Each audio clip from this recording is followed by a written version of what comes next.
Saka pa, lahat ng kasalanan mo sa akin. Pupunta ka sa bahay na hindi ka nagpapaalam na bumukas ng electric pan. Sino nagbabayad ng electric pan? Sino nagbabayad ng kuryente? Ano? Di ba yung mama ko? Naghihirap yung mama ko eh. Kita mong lakas-lakas ng electric pan na yan eh. Nagpapahirap yung mama mo, pero ikaw nagpapahirap sa mga magulang mo.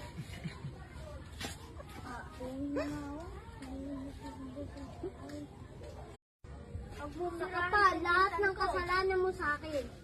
Pupunta ka sa bahay na hindi ka nagpapaalam na bumukas ng electric pan. Sino nagbabayad ng electric pan? Sino nagbabayad ng kuryente? Ano?